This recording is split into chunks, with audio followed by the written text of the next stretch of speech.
Beneath the sunlit fairways of Willowbrook Golf Club, a deadly game unfolds. Why did a young caddy meet a poisoned end? What secrets lurk in threatening notes and an heiress's locket? Can Hercule Poirot unravel the truth before the final putt seals a killer's escape? Chapter 1. The Summons to Willowbrook.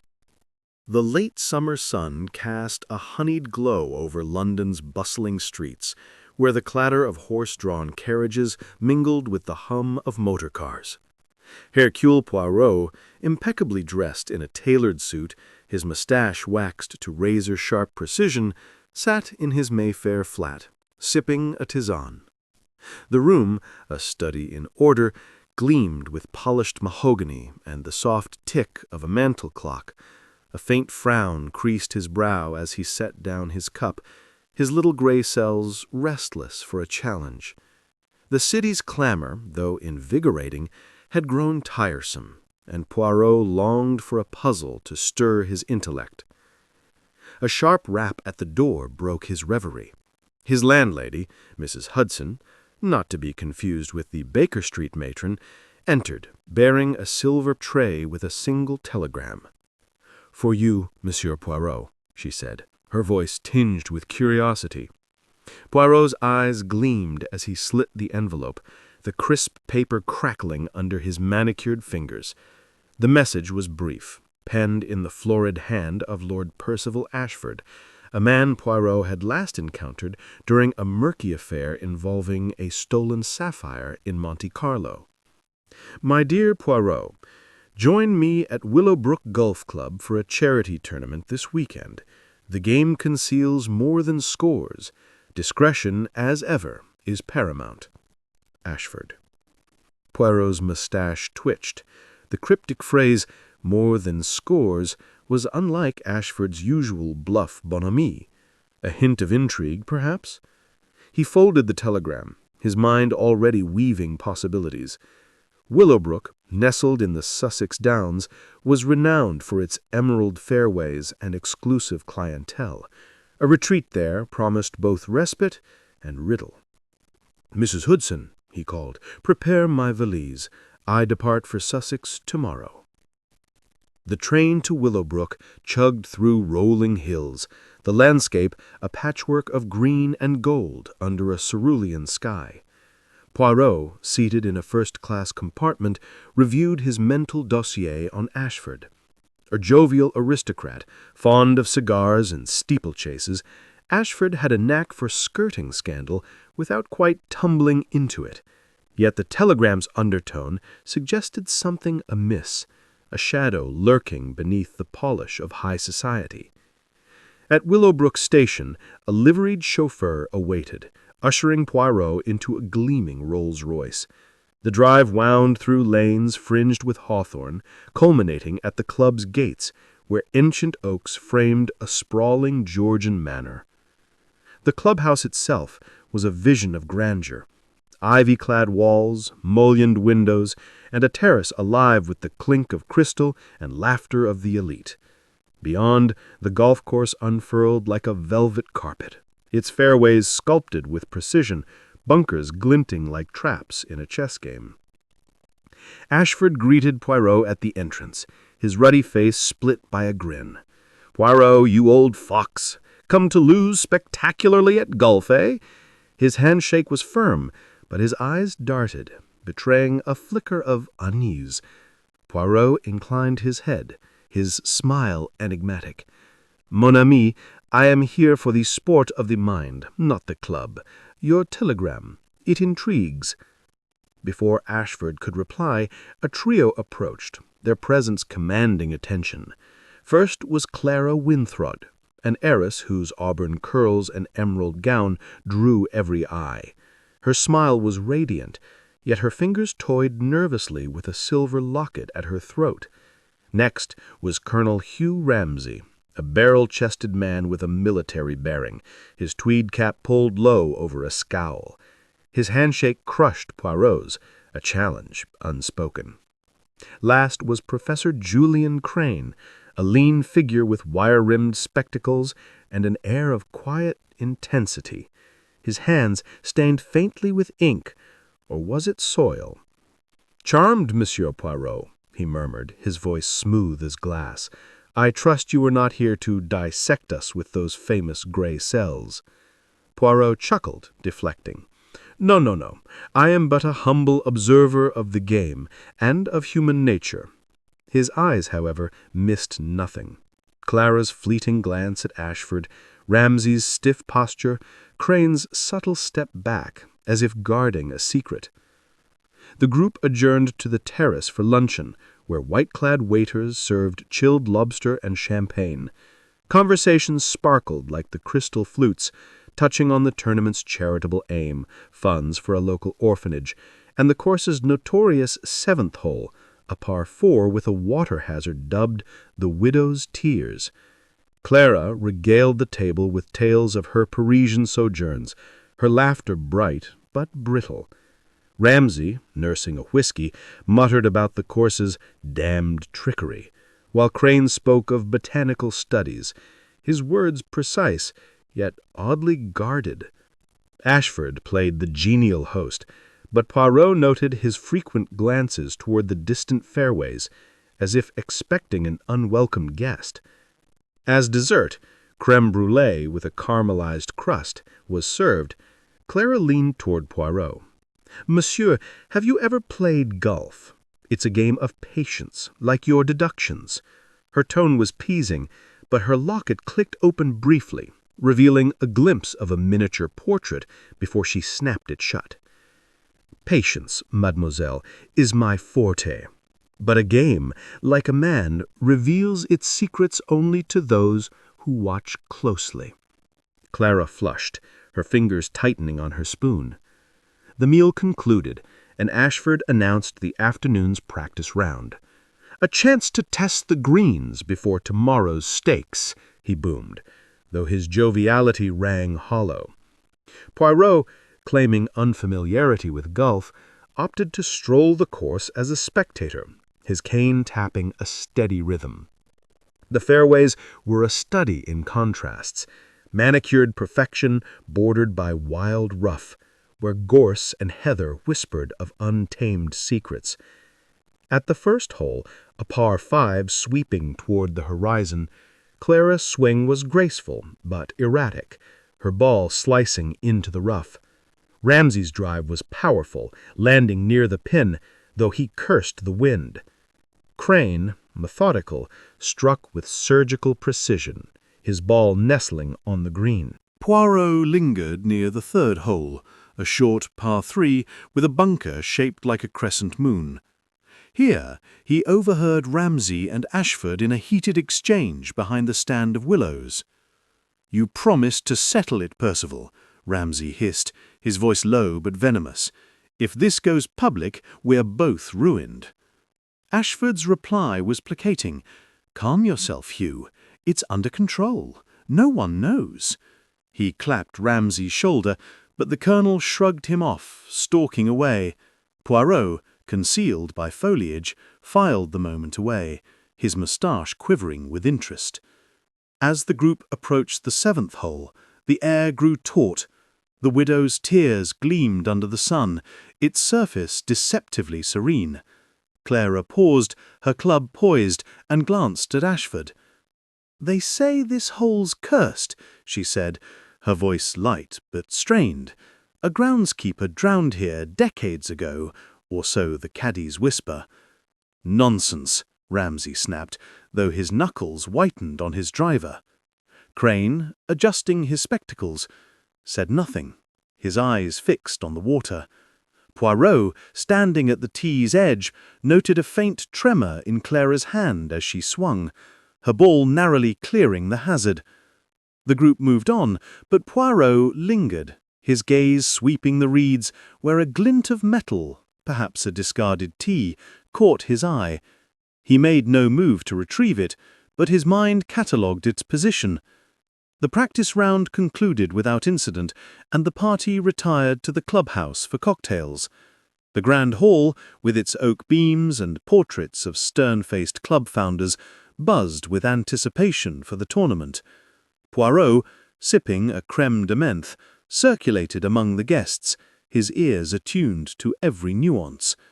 Clara, now in a sapphire dress, spoke animatedly with a young viscount, but her eyes darted to Ashford, who was deep in conversation with a local magistrate. Ramsay stood alone by the fireplace, his whiskey glass empty, his expression thunderous.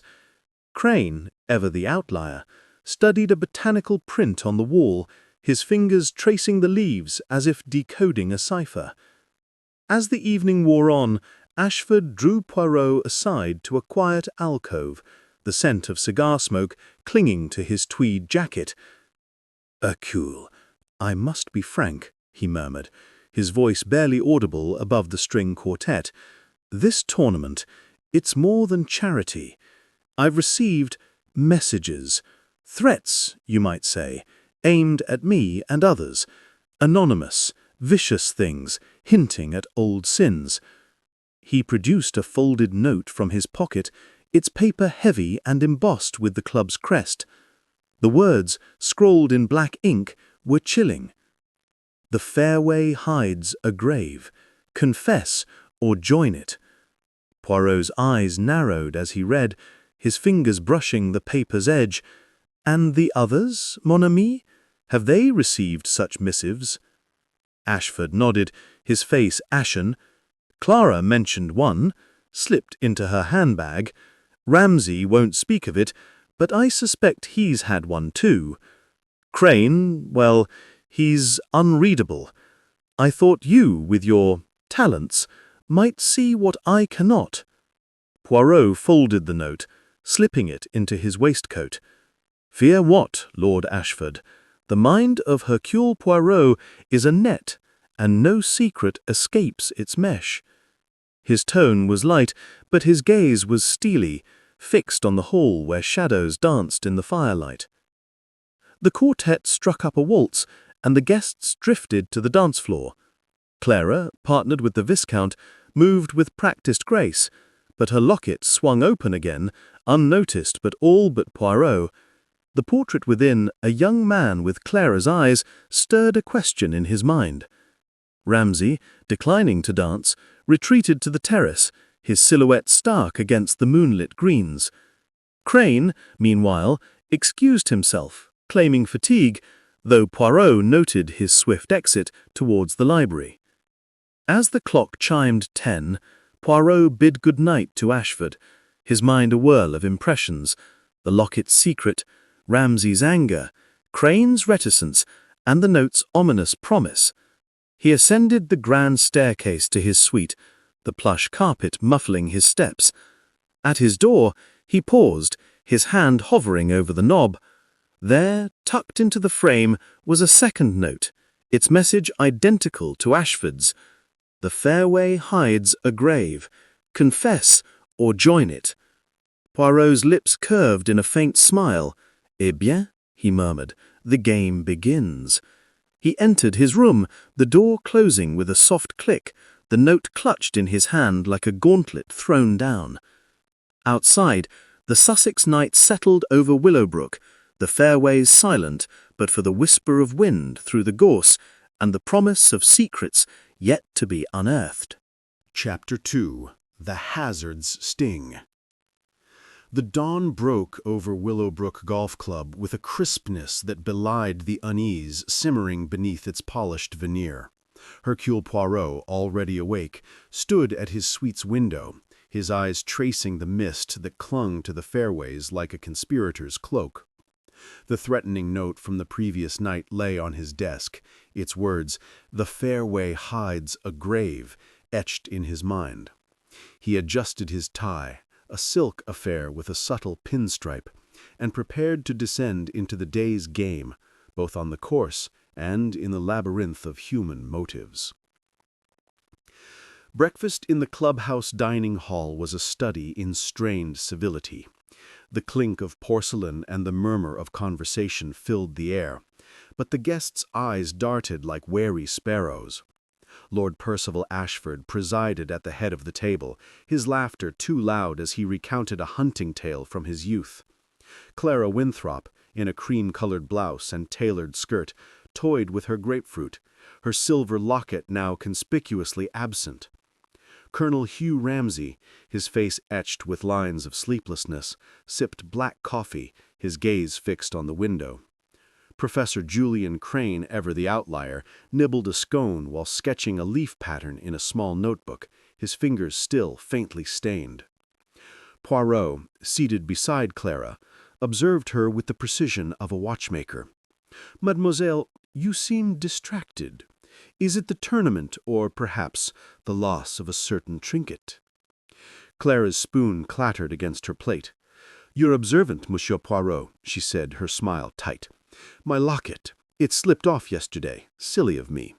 Her eyes flicked to Ashford, who was now regaling a young earl with a story about a rogue pheasant. "Such things are never lost by chance," Poirot murmured, his mustache twitching. He made a mental note to revisit the third hole's rough, where he'd seen Clara's ball slice during the practice round. But before he could press further, Ashford clapped his hands, summoning the group to the first tee for the tournament's opening round. The course was a spectacle under the morning sun, its greens glistening with dew, the bunkers stark against the velvet fairways. A small crowd of spectators, local gentry and club members, gathered, their umbrellas and hats a riot of color. Poirot, claiming a sore ankle to avoid swinging a club, positioned himself as a roving observer, his cane a silent ally as he trailed the players. The first hole, a sweeping par 5, saw Ashford's drive soar true, earning polite applause. Clara's shot, however, veered left, landing near a cluster of gorse. Ramsay's swing was forceful but wild, his ball skimming the edge of a bunker. Crane, methodical as ever, placed his shot on the fairway's heart, his face unreadable behind his spectacles. At the fourth hole, a par 3 with a green encircled with wildflowers, Poirot lingered near the caddy shack, where a young man with tousled hair and a nervous grin polished clubs. This was Eddie Marsh, Ashford's caddy, whose eager chatter during the practice round had hinted at local gossip. Poirot approached, offering a disarming smile. "Monsieur Marsh, you know this course well, oui? Tell me, what secrets do these fairways whisper?" Eddie flushed, wiping his hands on his apron. "Secrets? Just old tales, sir. Like the widow's tears at the 7th. Folks say it's bad luck. A groundskeeper drowned there years back. Gives me the shivers." His eyes darted to the group, now advancing to the 5th hole, and Poirot noted a tremor in his voice. "Bad luck or bad deeds?" Poirot pressed, his tone light but probing. Eddie shrugged, busying himself with a putter, but his unease was palpable. Poirot filed the exchange away, his gaze sweeping the horizon as the players approached the 7th hole, the widow's tears. The 7th was a par 4, its fairway narrowing toward a pond fringed with reeds, its surface a deceptive mirror under the midday sun. The spectators' murmurs grew hushed as the group prepared to tee off. Clara, her face pale, adjusted her grip, her eyes fixed on the water. Ramsay muttered a curse, his driver gleaming as he took his stance. Crane, adjusting his cap, surveyed the hole with clinical detachment. Ashford, ever the showman, joked about the hole's curse, but his laughter faltered when Clara's ball splashed into the pond, sending ripples across its surface. As the group moved to the green, Poirot lingered at the water's edge, his cane tapping the soft earth. The reeds rustled, and he bent to inspect a glint he'd noticed yesterday, a metal tee half buried in the mud. Before he could examine it, a piercing scream shattered the air. The spectators surged forward, and Poirot spun to see Clara pointing at the pond's shallows, her face a mask of horror. There, tangled in the reeds, floated Eddie Marsh, his lifeless eyes staring skyward, his scarf sodden and twisted around his neck. The crowd gasped, and Ashford rushed forward, his face ashen. "Good God, Eddie!" he cried, wading into the shallows before Ramsay pulled him back. Clara sank to her knees, sobbing, while Crane stood frozen, his notebook slipping from his hand. Poirot, his heart steady despite the chaos, approached the body, his eyes scanning every detail. Eddie's face was bloated, his lips faintly blue, but it was the scarf that drew Poirot's attention. A faint, acrid scent clung to it, sharp and unnatural, unlike the pond's earthy musk. He knelt, careful not to disturb the scene, and noted a small puncture in the fabric, as if pricked by a needle. The local constable, a ruddy-faced man named Inspector Hargreaves, arrived swiftly, his men cordoning off the area. "Tragic accident," Hargreaves declared, after a cursory inspection. "Lad must have slipped, hit his head and drowned. Happens with these water hazards." The crowd murmured assent, eager to dispel the grim mood, but Poirot's moustache quivered with dissent. "An accident, you say?" Poirot's voice was soft, but it cut through the chatter. "Permit me, Inspector, to suggest otherwise. This scent, bitter like almonds, does not belong to a mere drowning." Hargreaves frowned, but before Clara could respond, Clara's voice rose, trembling. "He was my cousin," she whispered, her eyes brimming. "Distant, but family. He knew things about my father, about this place." Her words hung in the air, and Poirot's gaze sharpened, noting Ramsay's clenched fists and Crane's sudden interest in his shoes. Ashford, recovering his composure, ushered the group back to the clubhouse, insisting the tournament continue after a brief pause. "For Eddie's sake," he said, though his voice cracked. The players, subdued, agreed, and the spectators dispersed, whispering of curses and ill omens. Poirot, however, remained at the pond's edge, his mind a whirl of questions. The almond-like scent, the puncture, Clara's revelation, each was a thread in a tapestry of deceit. In the clubhouse, the group gathered in the oak-panelled lounge where brandy was poured to steady nerves. Poirot, declining a glass, circulated among the players, his questions cloaked in courtesy. To Clara he said, "Your cousin, mademoiselle, he was observant, no? What did he know that might trouble another?" Clara hesitated, her fingers brushing her throat where the locket once hung. He spoke of old debts, papers my father left. I thought he was just boasting." Her voice faltered, and Poirot noted her glance at Ashford, who was deep in conversation with Hargreaves. Approaching Ramsay, Poirot adopted a deferential tone. "Colonel, you are a man of action. Did young Eddie ever speak to you of trouble on the course?" Ramsay's scowl deepened, his whiskey glass trembling. "Boy was a chatterbox, always poking about. Said he'd found something near the 7th, wouldn't say what." His tone was gruff, but fear flickered in his eyes. Crane, standing by a window, proved less forthcoming. "I barely knew the lad," he said, his voice clipped. "My work is with plants, not people." Yet Poirot noted the fresh soil on his cuffs, a detail at odds with his pristine demeanor. As the group prepared to resume play, Poirot slipped into the caddy shack, where Eddie's belongings lay in a locker. A quick search revealed a crumpled note, its ink smudged but legible. "The water swallows those who pry." The paper matched Ashford's threatening note, its crest unmistakable. Poirot tucked it into his waistcoat, his mind racing. The note, the scent, the puncture, murder, not mishap, was afoot. The afternoon's play was subdued, the players' swings mechanical under the weight of tragedy. Poirot, trailing behind, observed their interactions with hawk-like focus. Clara, her eyes red, avoided the 7th hole's edge, her shots tentative. Ramsay's temper flared at a missed putt, earning a sharp rebuke from Ashford. Crane, alone on the green, paused to examine a patch of clover, his fingers lingering, as if searching for something lost.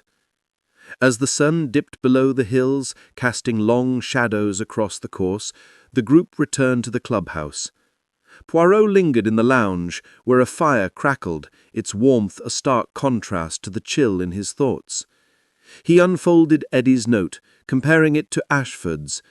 The handwriting, though disguised, bore a similar flourish, a clue to a single cunning hand.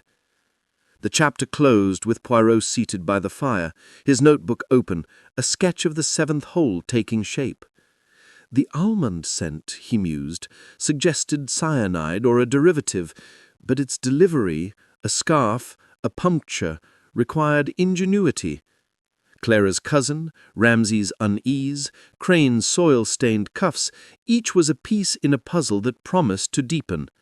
As the fire's glow danced on his face, Poirot's eyes gleamed with resolve. "The widow's tears weeps for more than one soul," he murmured, closing his notebook with a snap. Outside the fairways lay silent, their secrets guarded by the gathering dusk, but Hercule Poirot was not one to be deterred by shadows. Chapter 3. Lies in the Rough. The third morning at Willowbrook Golf Club dawned under a sky bruised with clouds, the air heavy with the promise of rain. Hercule Poirot stood on his suite's balcony, his silk dressing gown catching the breeze as he surveyed the rolling fairways. The death of Eddie Marsh, the caddy found lifeless in the widow's tears, lingered in his mind like a discordant note. The threatening notes, Ashford's "The fairway hides a grave," and Eddie's "The water swallows those who pry," were twin thorns in his orderly thoughts. The acrid scent on Eddie's scarf, suggestive of poison, pointed to murder, not mischance. Today, Poirot resolved, the game would yield more than strokes. It would reveal the player's hidden hands. In the clubhouse dining hall, breakfast was a somber affair. The clatter of cutlery was muted, the guests' faces etched with unease. Lord Percival Ashford, his usual bonhomie dimmed, stirred his tea absently, his eyes darting to the windows, where raindrops began to speckle the glass. Clara Winthrop, in a dove-gray dress, sat rigid, her fingers tracing the absence of her lost locket. Colonel Hugh Ramsay, his military bearing frayed, chewed a cigar, his scowl deepening with each puff. Professor Julian Crane, ever enigmatic, sipped grapefruit juice, his spectacles glinting as he scanned a botanical journal, though Poirot noted his fingers trembled slightly. Poirot, seated opposite Ramsay, broke the silence with disarming courtesy. "Colonel, you are a man of strategy, oui? This course, with its hazards, does it not remind you of a battlefield?" His tone was light, but his eyes were sharp, probing for a crack in Ramsay's armor. Ramsay grunted, his cigar smoke curling like a warning. "Golf's no war, Poirot. Just a damned nuisance today with this weather and yesterday's business." His glance flicked to Clara, who flinched, her teaspoon clinking against her saucer. "Indeed," Poirot murmured, "the business of young Eddie is most troubling. A tragedy, unless it was something else."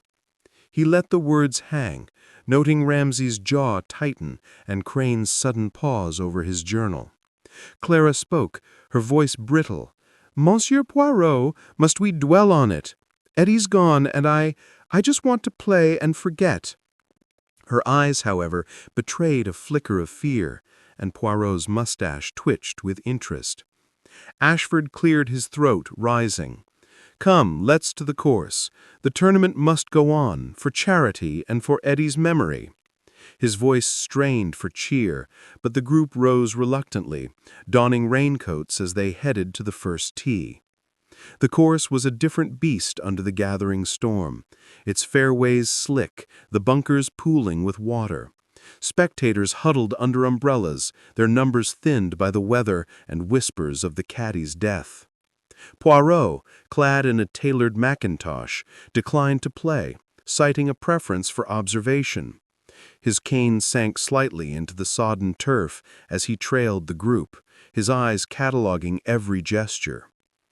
At the second hole, a par 4 with a dogleg right, Clara's swing faltered, her ball vanishing into the rough, a tangle of bracken and wildflowers. She cursed softly, a rare lapse in her polished demeanor, and trudged into the undergrowth to search. Poirot followed at a distance, noting her frantic movements as she parted the foliage. Moments later, she emerged, her face pale, clutching her recovered locket. The silver gleamed, but its clasp was bent, and Poirot glimpsed a tiny photograph inside before she tucked it into her pocket. "Fortunate, mademoiselle, to find what was lost," Poirot said, approaching. "May I inquire what treasure it holds?" Clara's hand flew to her pocket, her smile forced. "Just a keepsake, Monsieur Poirot, a family portrait, nothing more." Her haste to rejoin the group belied her words, and Poirot's gaze lingered on the spot where she'd found the locket, near a gnarled oak.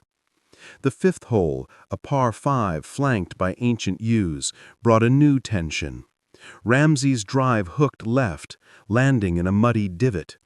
His temper flared, and he berated his caddy, a lanky youth replacing Eddie, for a misjudged club. Ashford, attempting to lighten the mood, clapped Ramsay's shoulder, only to be shrugged off. "Keep your hands off, Percival.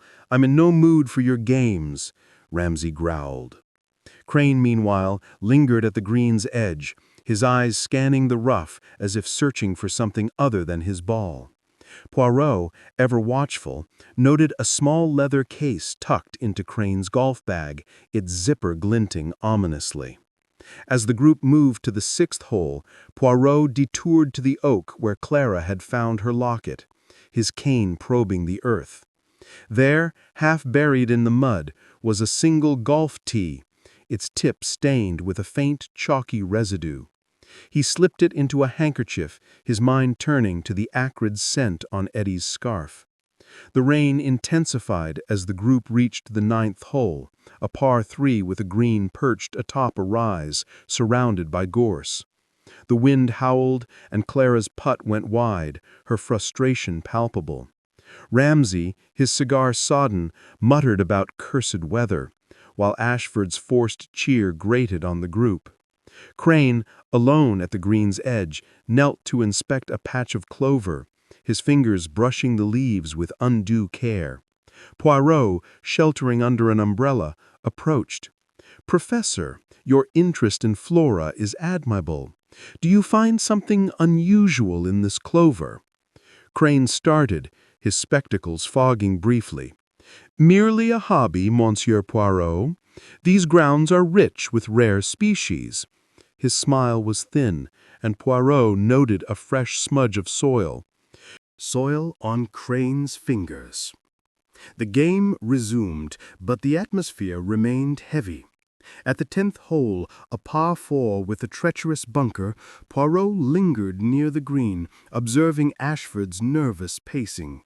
The Lord's usual confidence seemed shaken, his eyes darting to the rough as if expecting a phantom. Poirot, seizing the moment, approached him. "Mon ami, you seem preoccupied. Is it the tragedy, or something more personal?" Ashford's face tightened, his voice low. "This business with Eddie, it's rattled everyone. And those damned notes! Someone's playing a cruel game, Poirot."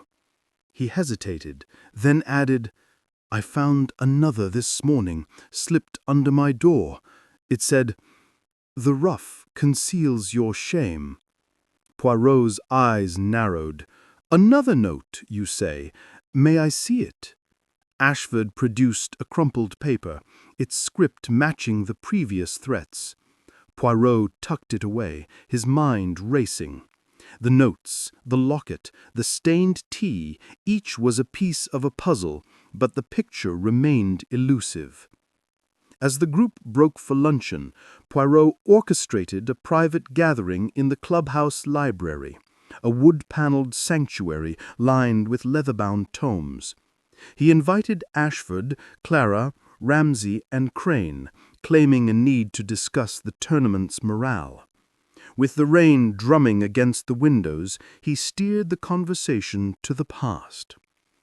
"Mes amis, this club, it has a history, oui? Old alliances, old rivalries.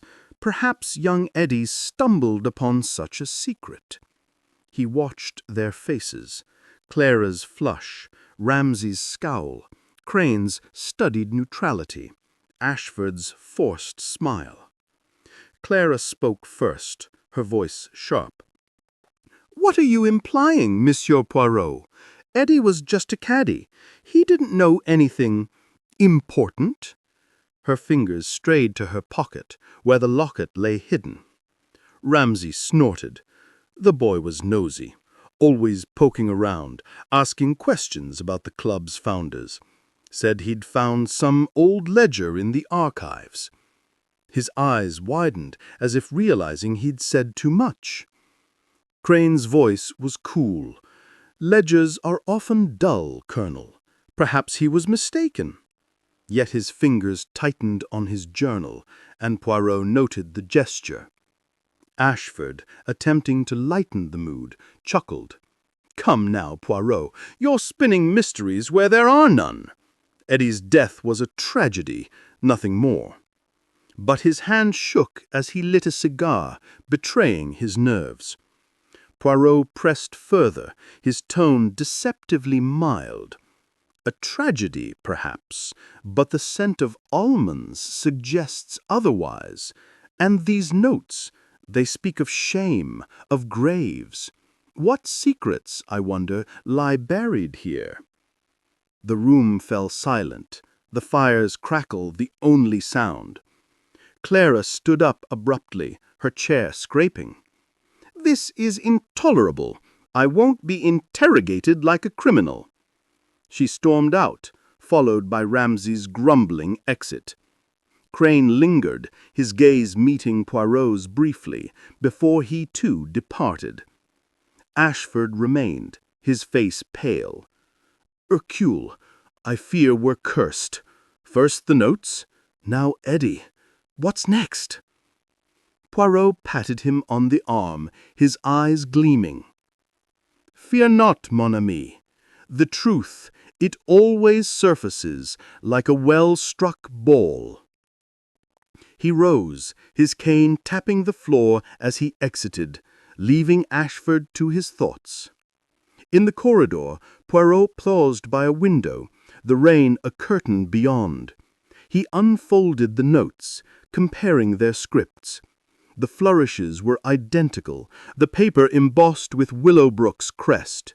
The stained tea, the locket's photograph, Ramsay's slip about a ledger, Crane's soil-stained fingers, each was a clue, but the motive remained shrouded. As thunder rumbled, Poirot sketched a mental map of the course, the 9th hole's gorse and the oak by the 2nd circling in his mind. The chapter closed with him tucking the notes away, his moustache curving in a faint smile. "The rough, it seems, is where the truth lies," he murmured, stepping into the storm's embrace, his resolve as unyielding as the oak itself. Chapter 4. The Trap on the Green. The 4th day at Willowbrook Golf Club broke with a sullen sky, the clouds parting reluctantly to reveal patches of pale blue. The air was thick with the scent of damp earth, a reminder of yesterday's rain and the secrets it had failed to wash away. Hercule Poirot, immaculate in a charcoal overcoat, stood on the clubhouse terrace, his cane resting lightly in his hand as he surveyed the course. The death of Eddie Marsh in the widow's tears, the threatening notes, Clara's recovered locket, and the stained golf tee, all were threads in a tapestry of deceit, and Poirot's little gray cells hummed with the need to weave them together. Today, he resolved, he would set a trap to flush out the guilty hand. The clubhouse buzzed with a fragile pretense of normalcy, as the tournament's penultimate round loomed. In the breakfast room, the clink of crystal and the murmur of voices masked a deeper unease. Lord Percival Ashford, his eyes shadowed from sleeplessness, buttered his toast with mechanical precision, avoiding the gazes of his fellow players. Clara Winthrop, in a russet sweater and pleated skirt, sipped tea, her fingers occasionally brushing the pocket where her locket now rested. Colonel Hugh Ramsay, his military bluster subdued, stared into his porridge as if it held answers. Professor Julian Crane, his spectacles polished to a gleam, read a newspaper, but Poirot noted his eyes lingered on the same paragraph too long. Poirot, seated near the window, broke the silence with a disarming smile. "Mes amis, the course today, it is a challenge, no? But perhaps the greater challenge is trust. Who among us can be certain of another's heart?" His words, light as a breeze, carried a sting, and he watched their reactions. Clara's teacup trembled, Ramsay's spoon paused, Crane's newspaper rustled, and Ashford's toast fell to his plate. Clara spoke first, her voice sharp. "Monsieur Poirot, your riddles are tiresome. We're here to play golf, not to play detective." Yet her eyes betrayed a flicker of guilt, and Poirot's mustache twitched with interest. "Riddles, mademoiselle, are but the truth in disguise, and I suspect this course hides more than errant balls." He rose, excusing himself with a bow, his mind already crafting the day's gambit. As the players gathered at the first tee, the course lay under a fragile sunlight, its fairways glistening with residual dew.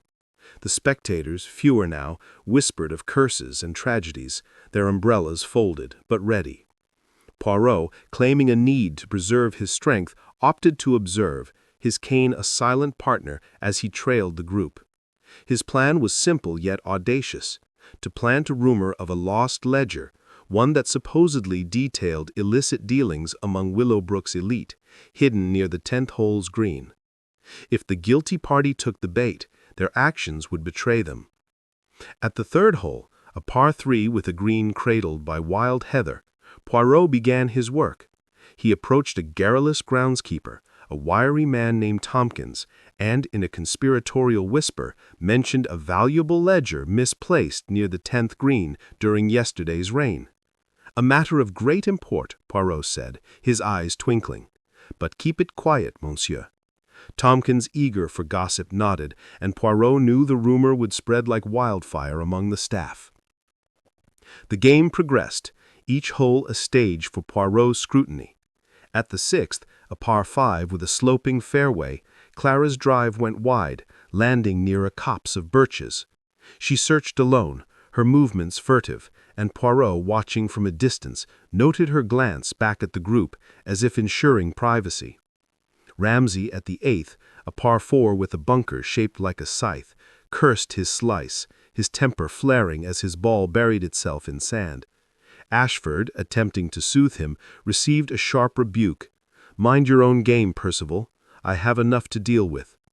Crane, ever precise, played with mechanical efficiency, but Poirot caught him lingering near a drainage ditch, his hands probing the earth.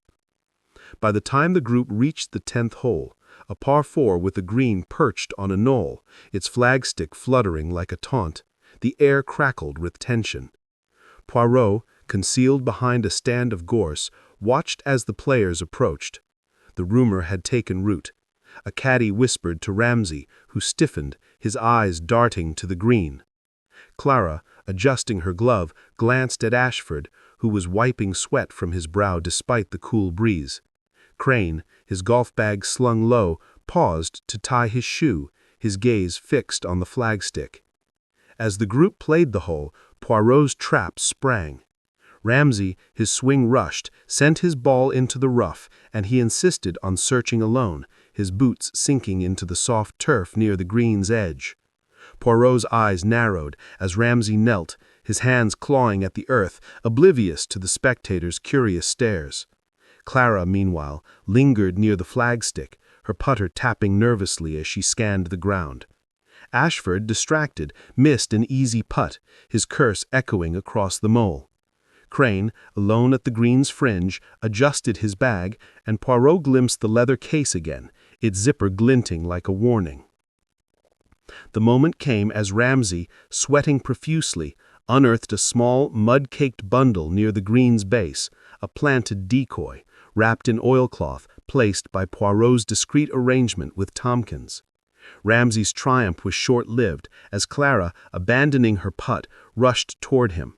"What's that, Colonel?" she demanded, her voice sharp with accusation.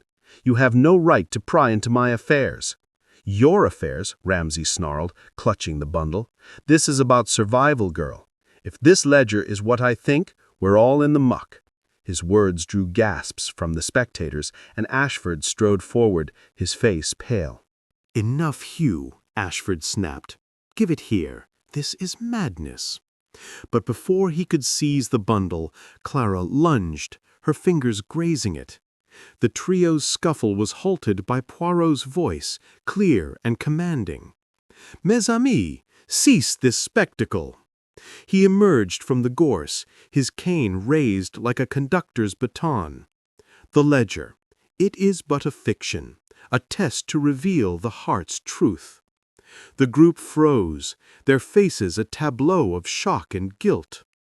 Poirot took the bundle, unwrapping it to reveal blank pages, a prop crafted from an old scorebook. "But your actions, they speak louder than words." Ramsay's face reddened, his fists clenched. "You tricked us, Poirot, damn your games!" He stormed off, the bundle discarded in the grass. Clara, trembling, clutched her locket, her eyes brimming with tears. Ashford, his composure shattered, muttered an apology to the spectators, who dispersed in a flurry of whispers.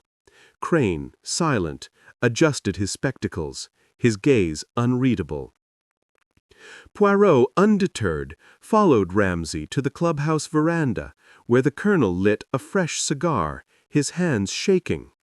"Colonel," Poirot said, his tone velvet over steel, "your haste to find this ledger, it suggests a fear. What did Eddie Marsh know that threatened you?" Ramsay exhaled a plume of smoke, his eyes narrowing. "You're fishing, Poirot. Eddie was a fool, always snooping. Said he'd found papers in the old groundskeeper's shed, something about my investments with Ashford. I told him to shut it." His voice cracked, and Poirot noted the admission, a crack in the colonel's armor. In the clubhouse lounge, Poirot sought Clara, finding her by a window, her locket now visible around her neck. "Mademoiselle, you're concerned for the ledger. It was personal, no?" he asked, his eyes gentle but probing. Clara's fingers tightened on the locket. "It's my father's legacy, monsieur. He was ruined by someone here. Eddie knew, and I think he paid for it." Her voice broke, and Poirot's heart softened, though his mind remained sharp. Crane, entering the lounge, interrupted their exchange. "Monsieur Poirot, your theatrics are bold," he said, his voice cool, "but you'll find no poison in my garden." His metaphor was pointed, and Poirot called the stained tea. Suspecting Crane's botanical expertise held a darker edge. As the group prepared for the afternoon's play, Poirot slipped into the groundskeeper's shed, a weathered structure near the 12th hole. Inside, amid rakes and seed bags, he found a locked box, its hinges rusted. Forcing it open, he discovered a sheaf of papers, not a ledger, but letters, their ink faded but legible. They detailed a colonial venture gone sour, implicating Ashford and Ramsay in financial misdeeds. A single line mentioned Crane's role. Julian's compounds ensured compliance. Poirot's pulse quickened. Compounds could mean poisons. The chapter closed with Poirot on the veranda, the letters hidden in his coat, the green stretching before him, like a chessboard. The trap had revealed desperation, Ramsay's fear, Clara's protectiveness, Crane's deflection, but the killer's hand remained elusive. As thunder rumbled in the distance, Poirot's eyes gleamed with resolve. "The green, it is a stage, and the next act will unmask the player." His cane tapped a steady rhythm, the storm's approach mirroring the tension in his heart as Willowbrook's secrets drew closer to the light. Chapter 5. The Penultimate Stroke. The fifth day at Willowbrook Golf Club unfolded under a sky of fractured clouds, the sun casting fleeting shadows across the dew-kissed fairways. Hercule Poirot, his suit pristine despite the morning's chill, stood in the clubhouse's rose garden, his cane tracing patterns in the gravel. The puzzle of Eddie Marsh's murder grew sharper with each revelation. The threatening notes, Clara Winthrop's locket, the stained golf tee, and the letters from the groundskeeper's shed implicating Lord Percival Ashford, Colonel Hugh Ramsay, and Professor Julian Crane in a sordid colonial venture. Poirot's trap at the 10th green had exposed their fears, but the killer's identity remained a shadow on the board. Today, he would tighten the net, using Clara's remorse as a lever to force the truth into the open. The clubhouse breakfast room hummed with forced civility, the clink of silverware a thin veneer over the guests' unease. Ashford, his face drawn, poured coffee with unsteady hands, his eyes avoiding Poirot's. Clara, in a navy blazer and white scarf, sat apart, her locket gleaming against her throat, its portrait a silent accusation. Ramsay, his military bluster reduced to a grim silence, shredded a napkin, his knuckles white. Crane, his spectacles catching the light, studied a botanical almanac, but Poirot noted his fingers lingered on the same page, betraying distraction. Poirot, sipping a tisane, broke the tension with a calculated remark. "Mes amis, the game nears its end, yet the course holds secret still. Do you not find it curious that truth, like a well-placed putt, requires courage to strike?" His words hung in the air, and he watched their reactions. Clara's lips parted, Ramsay's scowl deepened, Crane's almanac closed with a snap, and Ashford's coffee splashed onto the tablecloth. Clara responded, her voice steady but strained. "Monsieur Poirot, your metaphors are exhausting. Can't we just play and be done with this nightmare?" Yet her hand clutched her locket, and Poirot's eyes gleamed with interest. "Nightmares, mademoiselle, are dispelled by light, and I intend to shine it brightly today." He rose, his cane clicking as he exited, his mind already shaping a bold gambit. In the rose garden, Poirot found Clara alone, her scarf fluttering as she gazed at the distant fairways. "Mademoiselle," he began, his voice low, "you carry a burden. Your father's ruin, Eddie's death. Will you help me end this tragedy?" His eyes, kind yet piercing, met hers. Clara hesitated, her fingers tracing the locket's edge.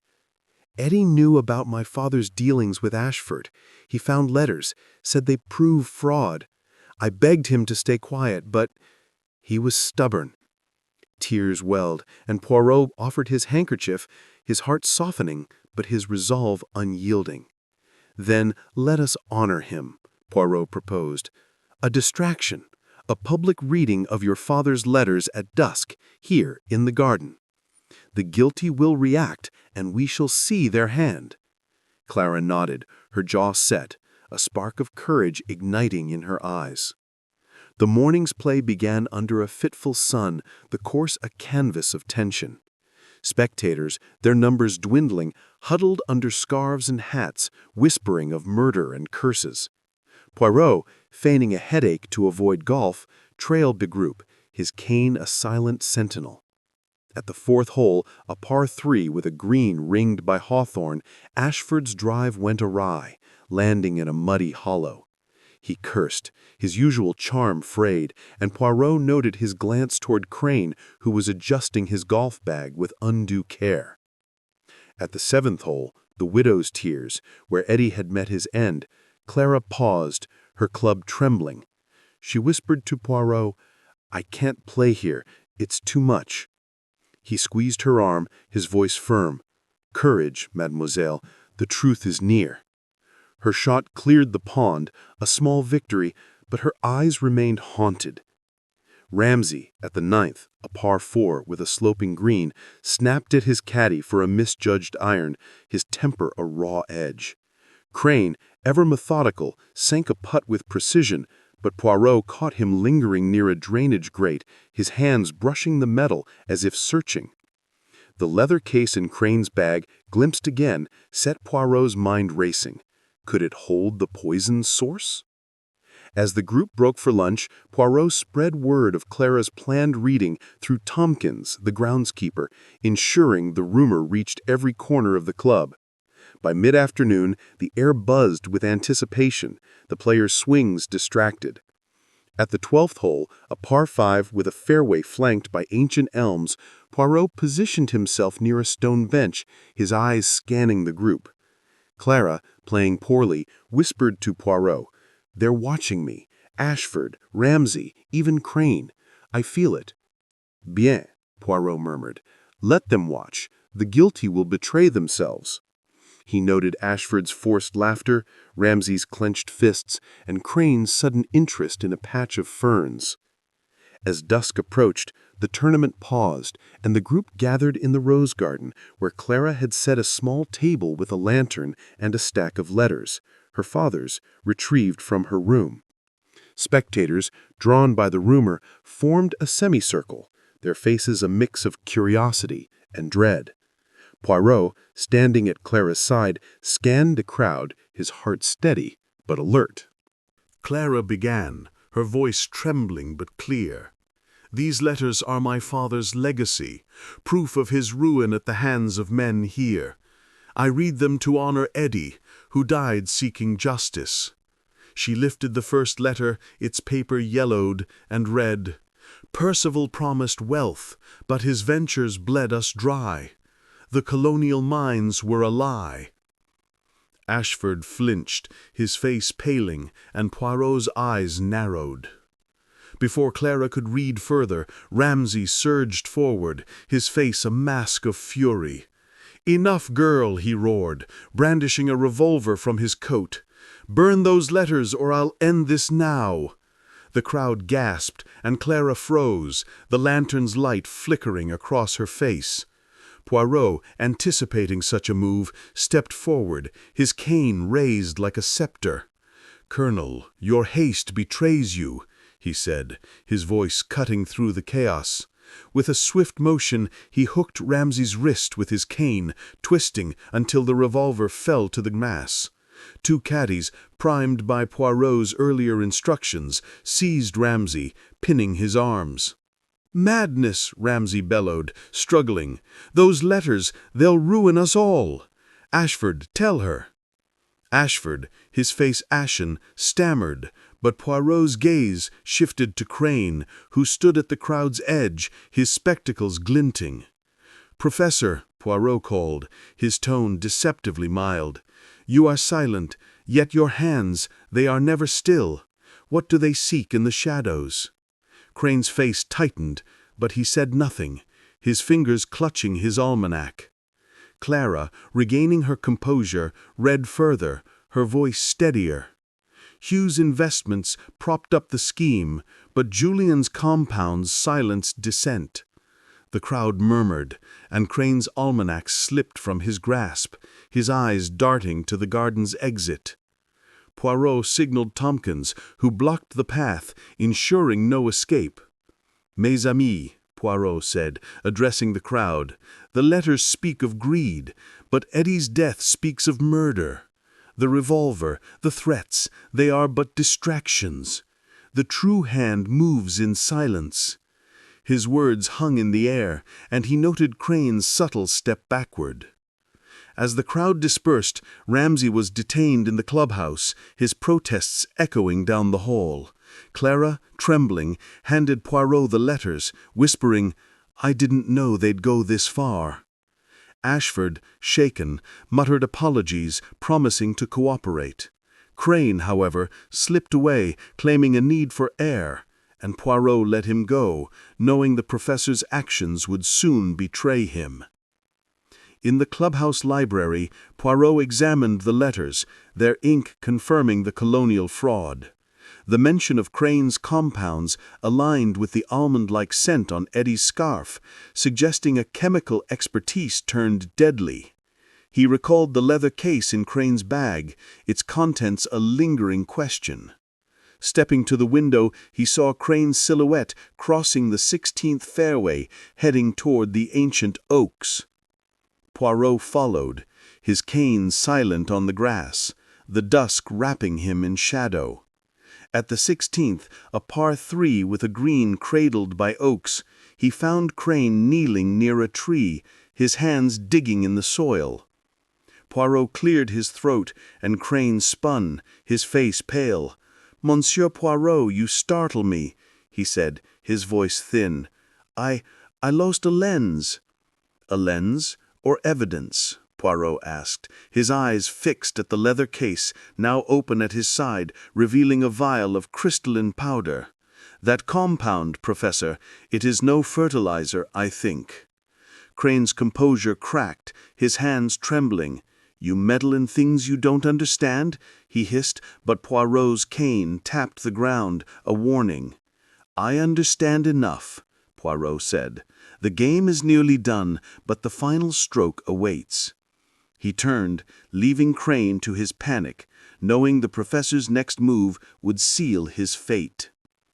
The chapter closed, with Poirot back in the clubhouse, the letters spread before him, the stars emerging above the links.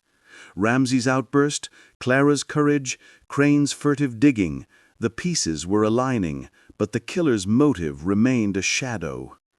As the clock struck 9, Poirot's mustache curved in a faint smile. "The oaks, they whisper truth," he murmured, his cane tapping a resolute beat, the stage set for the final unmasking under Willowbrook's watchful skies. Chapter 6. The Last Hole's Truth. The final day of the Willowbrook Golf Club tournament dawned with a crystalline clarity, the Sussex sky a dome of unblemished blue, as if nature itself demanded a reckoning. Hercule Poirot stood on the clubhouse balcony, his silk tie catching the morning breeze, his mustache immaculate despite the weight of the case pressing on his little gray cells. The murder of Eddie Marsh, the threatening notes, Clara Winthrop's locket, the stained golf tee, the incriminating letters, and Colonel Ramsay's desperate outburst in the rose garden had woven a tapestry of deceit, with Professor Julian Crane's shadow looming ever larger. Poirot's trap had exposed fears and motives, but today, in the final act, he would unmask the killer on the hallowed greens of Willowbrook. The clubhouse breakfast room was a theater of tension, the clatter of cutlery a brittle counterpoint to the guests' silence. Lord Percival Ashford, his face haggard, pushed scrambled eggs around his plate, his eyes avoiding Poirot's. Clara Winthrop, in a pale green dress, clutched her locket, its silver glinting like a talisman. Colonel Ramsay, released from detention but subdued, sipped tea, his military bluster replaced by a haunted stillness. Professor Crane, his spectacles polished to a mirror's sheen, read a botanical pamphlet, but Poirot noted his fingers twitched, betraying a nervous energy. Poirot, seated by a window overlooking the fairways, broke the silence with a velvet tone. "Mes amis, today we conclude the tournament, but also a darker game. Truth, like a perfect putt, requires precision. Shall we find it together?" His words, light as a breeze, carried a steel edge, and he watched their reactions. Clara's locket tightened in her grip. Ramsay's teacup rattled. Crane's pamphlet crumpled slightly, and Ashford's fork froze midair. Ashford cleared his throat, his voice strained. "Poirot, let's finish this wretched week and be done. The charity's raised, the game's nearly over." Yet his eyes darted to Crane, a flicker of dread passing between them. Poirot smiled, his mustache curving. "The game, mon ami, is never truly over until all scores are settled." He rose, his cane clicking as he exited, his mind alight with the day's strategy. To flush out the killer, Poirot devised a final gambit, a staged discovery at the 9th hole, a par 3 with a green nestled among gorse and ancient stones, rumored to be the site of a long-forgotten burial. He enlisted Clara, her resolve hardened by guilt and grief, to plant a satchel near the green's flagstick, filled with forged documents mimicking the colonial letters. The bait, whispered through Tompkins the groundskeeper, was a lost cache that could ruin Willowbrook's elite. Poirot knew the guilty would act, and he would be watching. The morning's play began under a sun that gilded the fairways, the spectators' murmurs subdued by the weight of tragedy. Poirot, citing a lingering headache, trailed the group, his cane a silent ally. At the 2nd hole, a par 4, with a fairway flanked by heather, Clara's swing was steady, her eyes meeting Poirot's with a nod of determination. Ramsay, his game erratic, muttered about the wind, his glances straying to the 9th hole's distant green. Ashford, his charm frayed, played mechanically, his laughter hollow. Crane, ever precise, sank a birdie, but Poirot caught him adjusting his leather case, its zipper glinting ominously. At the 5th hole, a par 5 with a fairway that curved like a scimitar, Poirot spread the rumor through loquacious caddy, ensuring it reached the players. By the 7th, the widow's tears, where Eddie died, the group was visibly rattled. Clara, pausing at the tee, whispered to Poirot, "They're nervous. I saw Crane staring at the 9th green like it's haunted." Poirot nodded, his eyes scanning the professor's rigid posture. As dusk approached, the tournament paused, and Poirot gathered the players and spectators in the grand hall, its oak beams and ancestral portraits a fitting stage for the denouement. The satchel, planted by Clara, under Poirot's instructions, lay near the 9th hole's flagstick, its presence a silent taunt.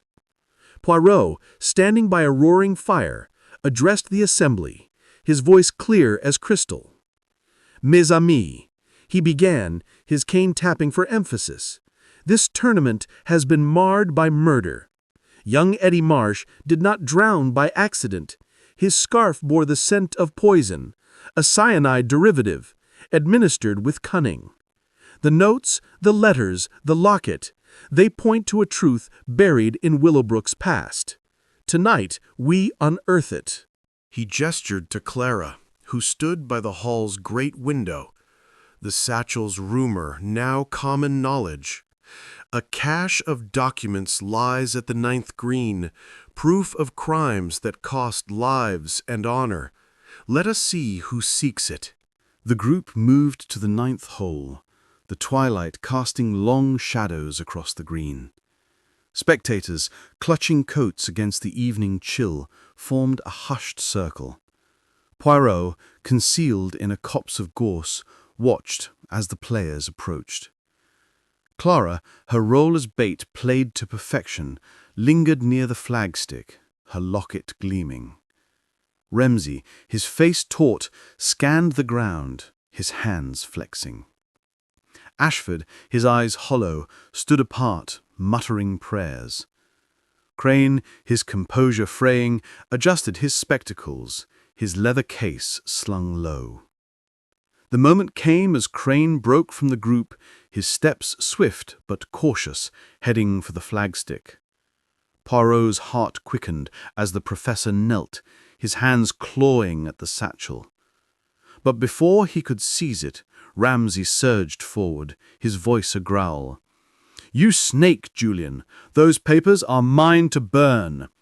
He lunged, knocking Crane to the turf, the satchel tumbling into the grass. Clara screamed, and the spectators gasped. But Poirot emerged, his cane raised like a maestro's baton. "Enough!" he commanded, his voice cutting through the chaos. "The satchel is a ruse, but your actions, they speak truth." He signaled Tompkins, who restrained Ramsay, while two caddies held Crane, his spectacles askew. Poirot stepped to the center, the satchel in hand. "Mes amis, the game is over. Professor Crane, it is you who wielded the poison that killed Eddie Marsh." The crowd murmured, and Crane's face paled, his mouth opening in protest.